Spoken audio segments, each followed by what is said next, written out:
Salut et bienvenue dans cette vidéo. Je suis Nicolas, formateur Excel de Morpheus et aujourd'hui on va aborder les différents types d'erreurs qui peuvent exister sur le logiciel Excel. On va vraiment voir des exemples et des cas pratiques concrets pour que tu vois des exemples de quand est-ce que ces erreurs surviennent et je vais te montrer comment corriger ces erreurs. Avant de commencer, comme d'habitude, si tu es intéressé pour accéder à notre plateforme en e-learning, à des e-books interactifs ou à des exercices interactifs, je t'invite à cliquer directement dans le lien de la description. Tu auras toutes les informations à ta disposition. Sinon, n'hésite pas à nous les poser dans les commentaires ou par mail. Et justement, si tu es intéressé pour faire financer ta formation, je t'invite à nous contacter directement par mail pour bénéficier par exemple du CPF, des OPCO, du FAF. Ça permettra d'analyser tes besoins et de te proposer un programme de formation qui est adapté à tes attentes. En attendant, place à la pratique, on va tout de suite voir les différents types d'erreurs sur le logiciel. On va débuter justement avec l'erreur division par zéro. Alors l'erreur division par zéro, imaginons qu'ici tu veux calculer le bénéfice par associé, donc le montant du bénéfice divisé par le nombre d'associés. Tu vas faire égal, et donc ici tu vas mettre le bénéfice divisé par le nombre d'associés. Dans ce cas-là, on divise 10 000 par 2, donc ça te renvoie 5 000, donc là il n'y a rien à signaler, tout est bon. Par contre, si tu recopies comme ça de haut en bas, juste en dessous, on divise 10 000 par 0. Donc, ça te fait une division par 0, ce qui n'est pas possible. Donc, ça te renvoie une erreur de division par 0. Pareil, si tu recopies de haut en bas, ici, on divise 10 000 par une cellule qui est vide. Excel considère les cellules vides comme égales à 0. Donc, forcément, ça te renvoie une erreur de division par 0. Et quand tu recopies encore sur la dernière cellule, là, cette fois-ci, tu divises 0 par 10. Donc là, il n'y a rien à signaler parce que tu ne divises pas 0 par 0. Tu divises 0 par un autre nombre. Donc dans ce cas-là, en fait, ça te renvoie bien le résultat 0 euros. Mais forcément, si tu divises 0 par un autre nombre, ça te renverra toujours 0. Donc voilà pour l'erreur de division par 0. Ce qu'il faut retenir, c'est que tu ne peux pas diviser par un nombre par 0. Ça te renverra toujours l'erreur de division par 0. On va maintenant voir l'erreur de valeur nulle. Donc en fait, ici, imaginons que tu fasses une somme. Je te montre tout de suite l'exemple, ça va être plus simple. Donc là, tu sélectionnes B10 et là, tu mets un espace au lieu du double point et tu sélectionnes B12. Et bien là, tu vas avoir une erreur de valeur nulle parce que tu as oublié les doubles points pour sélectionner la plage de cellules. Alors, elle se manifeste très souvent lorsqu'il te manque justement les doubles points ou le point virgule pour séparer une plage ou deux cellules. Voilà, il n'y a rien de très compliqué avec cette erreur. Honnêtement, elle survient assez peu souvent, donc je vais passer rapidement sur cette erreur et on va tout de suite passer sur l'erreur #non qui est ici une erreur de nom non valide, donc autrement dit une erreur de nom invalide qui survient généralement quand Excel ne reconnaît pas le texte qui est contenu dans une formule en fait si tu veux. Donc elle peut se manifester de plusieurs manières. Par exemple, la première, tu peux avoir une fonction qui est mal orthographiée, un argument qui n'est pas valide dans une fonction, tu peux saisir un nom de cellule ou une plage de cellules qui n'existe pas. Ou encore, tu peux saisir du texte dans une formule sans le mettre entre guillemets. Donc, dans ce cas-là, Excel va interpréter ce texte comme une référence à une plage de cellules nommée et non comme du texte. Donc, c'est ce qu'on va voir ici ensemble. Donc, dans un premier temps, ici, imaginons, on va se positionner là et tu vas mettre une somme, sauf que tu vas écrire SOME. Tu vas oublier le M et donc, si tu sélectionnes tout ton chiffre d'affaires, là, ça va te renvoyer directement une erreur de nom. Pareil, donc ce que je te disais juste avant, si tu veux mettre une somme avec le bénéfice, donc par exemple ici tu veux nommer ta plage bénéfice, mais elle n'existe pas. Donc si tu écris bénéfice comme ça, en fait Excel il va essayer d'aller chercher la plage qui s'appelle bénéfice, et donc comme elle n'existe pas, il va te renvoyer une erreur de nom. Mais si ta plage ici était nommée bénéfice, donc par exemple ici on va mettre bénéfice, hop. Donc là regarde, il te renvoie exactement le bon résultat que tu veux. Ici, une petite chose, donc imaginons, on va mettre une petite fonction si, donc on va dire, si par exemple le bénéfice il est supérieur ou égal à 3000, alors on va mettre oui, sinon on va mettre non. Et donc là, dans ce cas-là, en fait, les arguments ne vont pas être bons parce que oui et non auraient dû être en fait ici entre guillemets. Donc si tu mets oui et non entre guillemets, là ça va te renvoyer le bon résultat. Ça va te renvoyer oui ou non. Mais si tu ne les mets pas entre guillemets, ça va te renvoyer une erreur de non. Pareil, du coup, si tu recopies sur les autres cellules, ça va te renvoyer exactement la même chose. Voilà pour cette erreur de nom. Donc pour rappel, en fait, c'est une erreur de nom invalide, c'est-à-dire que Excel ne reconnaît pas le texte qui est contenu dans une formule. On va passer maintenant, si tu veux, à l'erreur de nombre. Donc l'erreur de nombre, elle se manifeste généralement lorsqu'une formule, elle contient une valeur numérique qui n'est pas valide.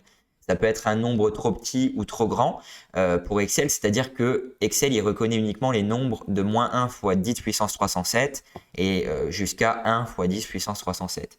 Si tu veux des fiches récapitulatives sur chaque type d'erreur, je t'invite à aller dans la description et cliquer sur le lien de l'article pour accéder à une fiche récapitulative extraite de l'e-book qui est payant. Donc je t'invite à regarder ça de ton côté.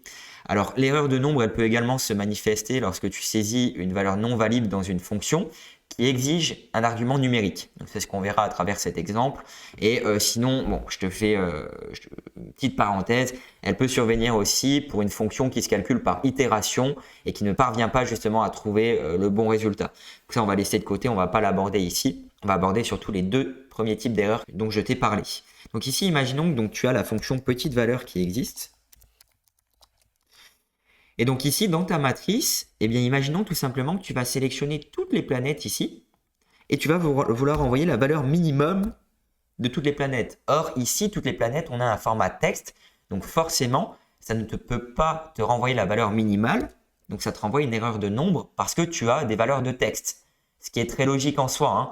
Alors que si tu renvoies petite valeur sur ce qu'il y a à côté, par exemple sur ta matrice ici, et puis tu renvoies par exemple la première petite valeur, donc là, ça te renvoie le nombre parce que tu as des valeurs numériques, justement. Donc ça, c'est le premier cas pour lequel, si tu veux, l'erreur peut survenir. Maintenant, tu as un deuxième cas. Donc, imaginons que l'erreur survienne parce que le nombre est trop grand. C'est-à-dire que là, par exemple, tu vas faire ça, puissance ça, puissance ça. Donc là, forcément, tu vas avoir une erreur de nombre parce que ton nombre est supérieur à 1 fois 10 puissance 307. Voilà pour les deux grosses erreurs de nombre qui peuvent survenir. Écoute, c'est parti maintenant pour l'erreur de valeur. Alors l'erreur de valeur, elle survient très souvent dans les fichiers Excel. Alors en fait, elle survient lorsque la saisie de la formule, elle est incorrecte, c'est-à-dire qu'un argument inapproprié est utilisé. Ça peut être par exemple les éléments de la formule qui sont incompatibles, c'est ce qu'on verra à travers cet exemple. Bon, ça peut être d'autres choses qu'on ne va pas aborder ici, comme par exemple, tu vas sélectionner une plage de cellules dans une formule alors que l'argument, il exige une seule valeur. Ou ça peut être également lorsque tu saisis du texte dans une formule alors que l'argument exige une valeur numérique ou une valeur logique. Nous, ce qu'on va voir ensemble à travers cet exemple, on va voir en fait l'erreur qui survient parce que les éléments de la formule sont incompatibles. Alors, je vais te montrer ici. Donc, les éléments de la formule qui sont incompatibles, c'est-à-dire que tu vas mixer du texte avec une valeur. Donc, quand tu fais égal, par exemple, ici, tu veux calculer les recettes engendrées par un concert. Donc, le prix de la place fois le nombre de fans qui sont allés au concert. Donc là, ça te donne 100 000 euros de recettes. Par contre, si tu recopies de haut en bas, sur cette cellule ici, tu multiplies du texte avec du texte. Ça ne va pas fonctionner, donc forcément, ça te renvoie une erreur de valeur. Pareil en dessous, tu multiplies du texte avec une valeur numérique, donc ça te renvoie une erreur de valeur. Et pareil en dessous, tu vas multiplier ici une valeur numérique avec du texte, donc ça te renvoie également une erreur de valeur. Donc les éléments de ta formule, si tu veux, ils sont considérés comme incompatibles par Excel, c'est pourquoi il te renvoie une erreur de valeur. C'est pas très compliqué, mais tu peux l'avoir très souvent lorsque tes formats de cellules sont au format texte aussi. Ça peut arriver. Voilà pour cette petite erreur de valeur. Une autre erreur aussi qui apparaît très souvent sur Excel, c'est l'erreur de référence non valide. C'est-à-dire qu'elle peut survenir lorsque les coordonnées d'une cellule elles ne sont pas valides du coup. Donc par exemple, tu as supprimé ou collé des cellules alors que d'autres cellules y faisaient référence dans une formule par exemple. Ça peut être le cas aussi si tu as utilisé une liaison de cellules qui n'est pas valide.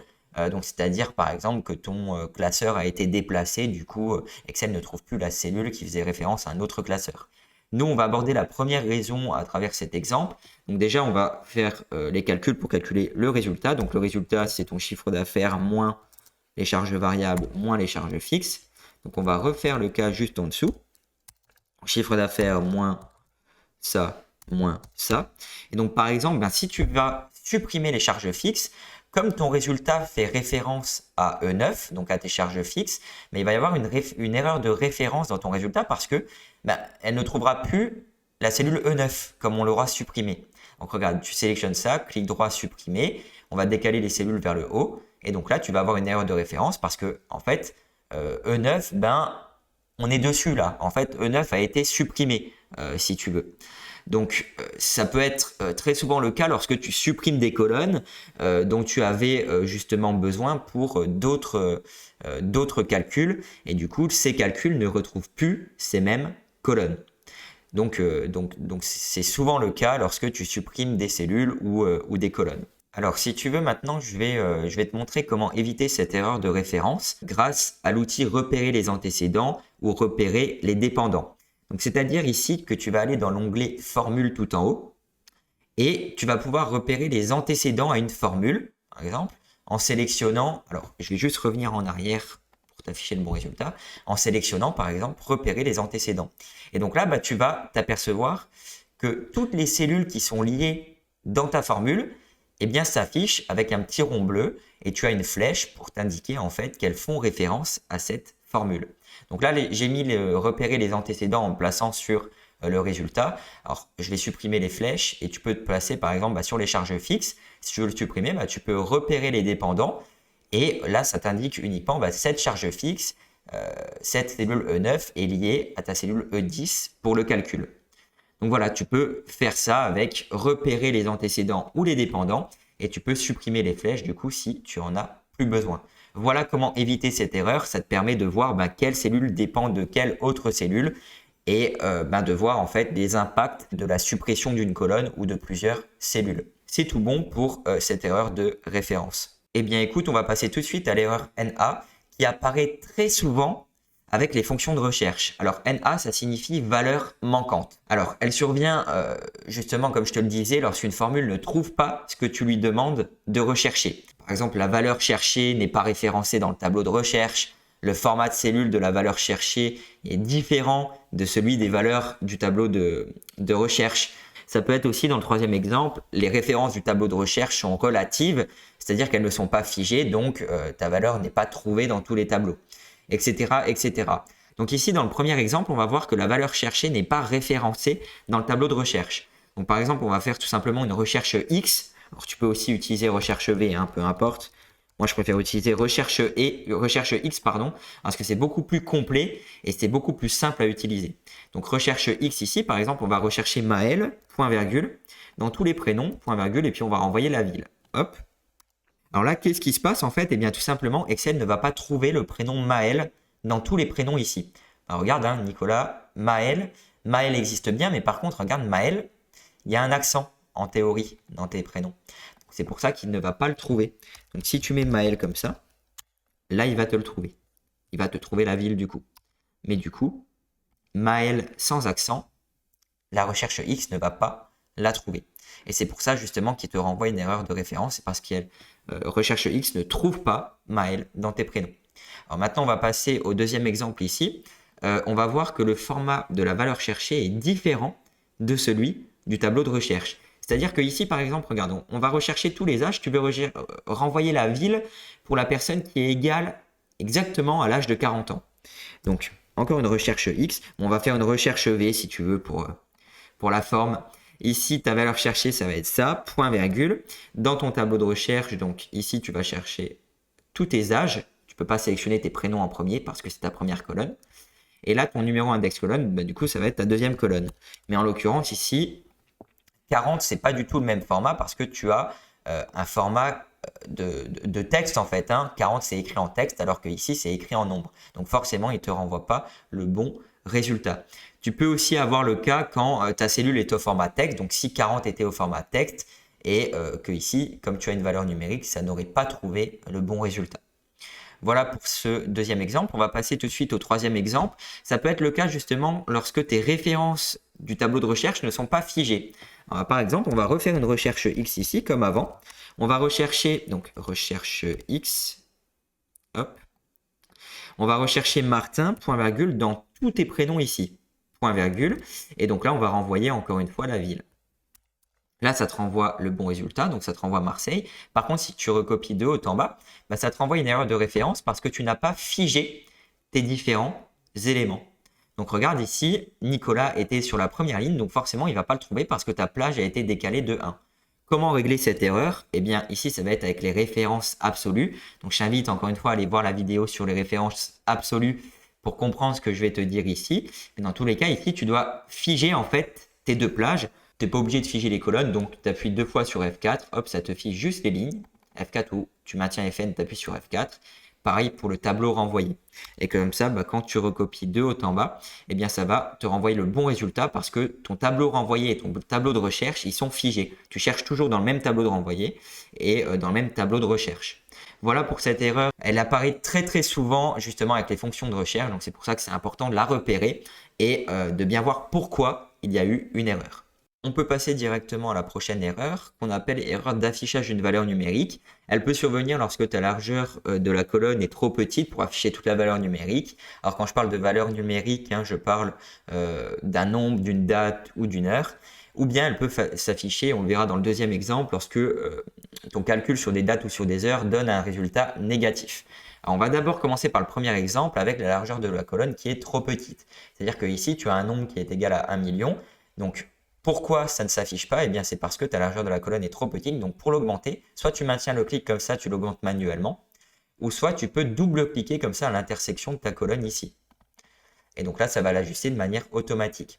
Si tu veux ajuster toutes tes colonnes de manière automatique, tu sélectionnes tes colonnes comme ça et tu vas double-cliquer. Et donc là, ça va te renvoyer le résultat que tu veux, le bon résultat d'affichage qui va s'adapter au contenu de ta cellule.